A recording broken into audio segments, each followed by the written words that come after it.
Hey Cougars, today is Monday, April 8th. I'm Montserrat Perez.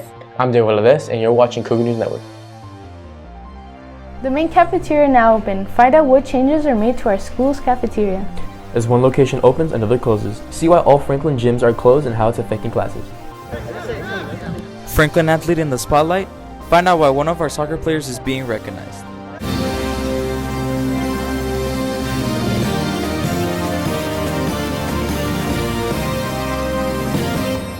The main cafeteria is finally back open. The cafeteria opened up Monday, March 25th. Food service is up and running like usual. There's new upgrades to the cafeteria. The HVAC system upgraded, which is the heating, ventilation, and air conditioning. The cafeteria had been closed since the end of September.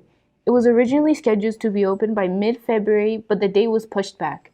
It did go over because we were supposed to have it a while back, but I can't tell you what specific delays the contractors had. Most of the times the delays are when something they ordered doesn't come in or they're waiting for inspections. The Magnet Cafeteria remains open as well. Another closure to tell you about on campus. The gyms at both Main and Magnet are closed. Reporter Melina Gutierrez explains the reason behind the closure and how it's affecting classes that are held normally there. Both the main gym and the Magnet gym are closed until further notice as construction crews update the air conditioning system from evaporative coolers to refrigerated air. PE coach Polly Perry explains how the sudden gym closure has affected her and her class. We're now outside 100% of the time, which it was okay on a day like today, but it's going to get hot and even windier, so it's affected it a lot. The news of the gym closing came a few weeks before winter break, giving them little time to prepare. Well, we warned the kids that it was coming, so we knew for a couple weeks it was coming, and we just, you just have to make the most of it. It's sort of like being in elementary PE all over again, where you're outside all the time. Despite the sudden change, Coach Perry is optimistic and looks at how this will pay off in the long run. Well, I think in the long run it'll be good because we'll have a nice air conditioner. So it'll be something to look forward to. Cheer coach Miss Harris tells us how her team has been affected by the sudden closure. We had planned to go to competition, but with the gym closure so much earlier than originally planned, it was supposed to have been in March, but since they took it in January, we had to decide no competition this year. And not having their gym space has really affected how they practice. Definitely it's a lot shorter just because we don't have the gym space. We also are very limited on space on where we can roll mats out for the girls to be safe. Cheerleader Alyssa Gutierrez expresses how the closure has affected her season and the team. Having the gyms closed really early was really kind of disappointing, especially being in cheer for this year, being my final year. It really does cut into our practice space because the gym is where we hold all of our practices and where we get time to be able to work on our skills and all that. So not having that space anymore, especially with the low ceilings elsewhere, there's not really a good place for us to practice anymore. The main gym is expected to be finished in the summer and open for the next school year. This is Melina Gutierrez reporting. The Magnet gym is also closed, leaving Franklin with no indoor gyms. Reporter Sean Montiel shows us how the teachers are handling the move. By now, Franklin students and athletes alike will have already been adjusted to losing the main building gyms, both of which have currently shut down due to construction. And once again, routine life has been disrupted with the recent closure of the Magnet gym. To have a luxury studio is great, but what happens is if you don't have that studio. Admin's renovation plans didn't just end with the main gyms. Those who previously operated out of the gym wing of the Magnet building have now had to relocate entirely as the ceilings of their classrooms are gutted just like the other buildings. Both mariachi director Mike Hernandez and wrestling coach Paige Edwinson speak to the unusual challenges of this unusual situation. Our wrestling room seemingly overnight got taken away from us. We even thought about going to Coronado to practice and getting bused over there. That didn't work out, and then we decided on this, practicing in the cafeteria. Every day we have to pick up all the tables and roll out all the mats, and then at the end of practice put them all back.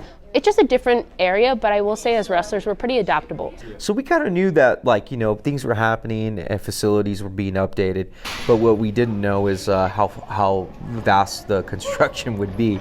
Yesterday was our first mariachi situation without a classroom, and it was it was rough. 23 students in a regular classroom with equipment, like instruments, cases, music stands, and then blasting like, trumpets, and like it got loud in here. Both having classes that require a fair bit of room, it's easy to imagine their students are suffering as well. Yeah, there's a lot of students that rely on the space and the equipment. We're trying to make it work.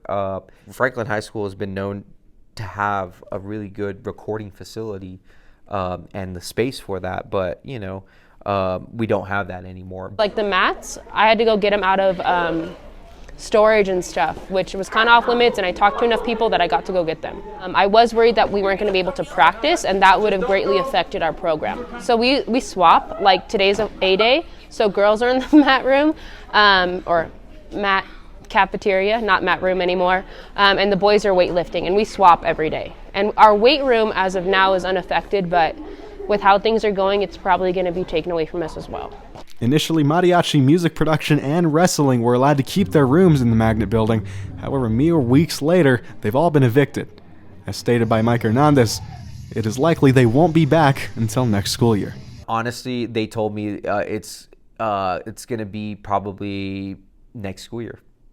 And if it's not, we'll just have to keep rolling with the punches. But I have a feeling that hopefully it'll get done sooner than later.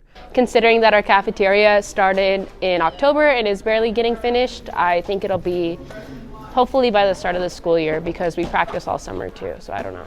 Despite the inconvenience, both teachers and their students push on and make the most of an unfavorable circumstance. Sean Montiel, Cougar News Network. It's prom season and you better get your tickets before prices go up. Right now, ticket prices are $75. Ticket prices will increase to $85 at the door. You can get your ticket online by scanning the QR code on your screen. The passcode to get in is your student ID number. Prom is happening Saturday, April 13th from 8 p.m. to midnight. It'll be held at the Grace Gardens Event Center. The theme is Enchanted Garden. If you're still looking for something to wear to prom, consider visiting the prom closet.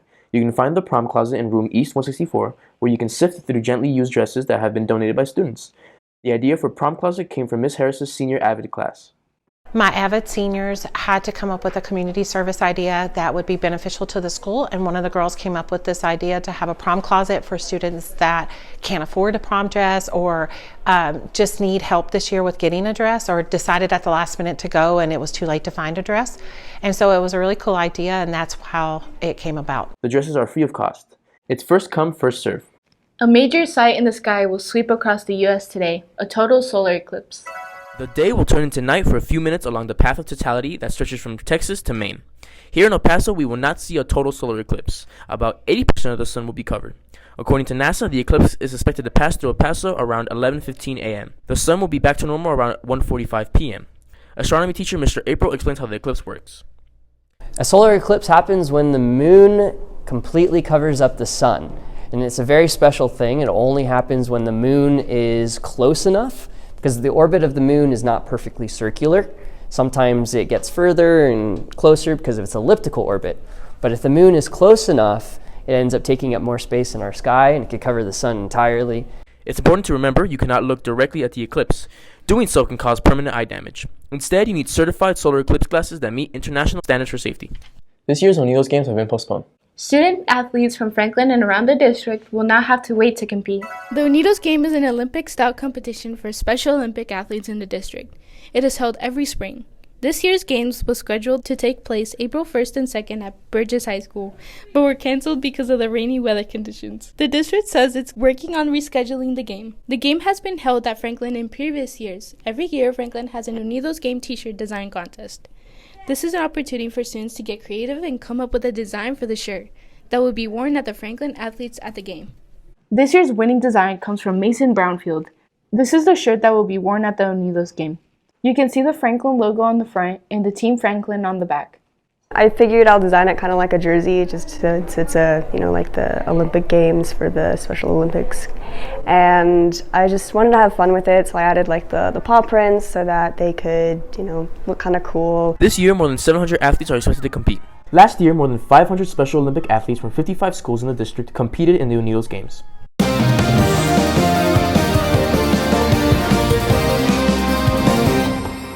Hey Cougars, I'm Marco Cervantes and this is a look at your Franklin sports. What an incredible start to the season for varsity baseball in their first 7 games, going 6-1, but unfortunately their luck ended with a loss to Rowe, and since have been 4-6 in their last 10 games with a 4-game losing streak. Their later losses being to Monwood and Eastlake. They look forward to getting their first win after a cold streak versus El Dorado here at Franklin. Congrats to our very own Coach Edwinson for winning Best Female Wrestling Coach. Her hard work and determination to the wrestling team has won her this award, and has been shown through the girls' wrestling team performances. We were lucky enough to interview Coach Edwinson, and she told us the demanding work it took and what it felt like to receive such an honor and what it means for her hard work to pay off. If you ask anyone on the team, I'm pretty goofy and not that serious all the time, and I think it makes it a lot more fun for them, and they want to work harder because of the bond that I have with my athletes. We build like a family in the room, and so we all want to push each other and all want to work harder together. Congrats to our varsity starting quarterback Shea Smith for his commitment to UTEP. As he received many D1 offers from many schools, Smith decided to stay in El Paso and play for the Miners. Smith led Franklin to a 6-4 record in his last year, as well as leaving Franklin with 4,705 passing yards, 2,352 rushing yards, and 45 passing touchdowns, along with 32 rushing touchdowns. We talked to Smith, and he told us what led to this decision and how happy he is to be at UTEP next year, and how he is ready for his future and the next chapter of his life. They gave me an opportunity to play quarterback, so that's why I placed my bets on myself, and just ready to go to work. Obviously, we had an up and down season due to injuries, but it was a learning experience. It taught me how to become a leader on and off the field. So, time flies. You got to enjoy the moment while you're in it. So, for me, it's just I'm trying to enjoy every single moment here at Franklin. Another one of our own Cougars won an award, as varsity soccer player Santiago Valdez got into the 2024 Texas High School Boys Soccer All-Academic Starting 11. His hard work on the field has proven success, but not just on the field, but in the classroom, and this is a high honor for him. As we spoke with him, he told us what it meant to him and how good it felt to make the All-Academic Starting 11. During all 4 years, I studied hard in school. I kept a high GPA. And on the field and off, I was always grinding, even if it was in the books or on the field. I have to work hard in school to stay eligible to play, and obviously academically, I try to be the best role model for the younger kids, the freshmen and sophomores. What a beautiful night as varsity boys soccer held their senior night on February 20th, as the players walked out with their families being congratulated by their teammates and being greeted by their coaches and having nice interactions with the team. After senior night, the players were ready to play hard and defeated Socorro 3-1. Unfortunately for the Cougars, after a 14-9-1 season, they made it to the playoffs, but took a heartbreaking loss to Permian as they went down 3-1 in extra time. Thank you for your hard work, Cougars, and good luck in the future. That's all for your Franklin Sports Cougars. I'm Marco Cervantes. I'm Diego Valdez. Welcome to the weekly weather report. On Monday, we're having our solar eclipse during noon. It will be a high of 74 and a low of 43. Make sure not to look at the sun. You will go blind. On Tuesday, a high of 66 and a low of 43. On Wednesday, a high of 74 and a low of 44. On Thursday, we're looking at a high of 78 and a low of 48. On Friday, a high of 80 and a low of 53. On Saturday, a high of 78 and a low of 52. Sunny weather all around on some cloudy days. That's all for this week, Cougars. I'm Diego Valdez. I'm Montserrat Perez. Thank you for watching Cougar Newsnet.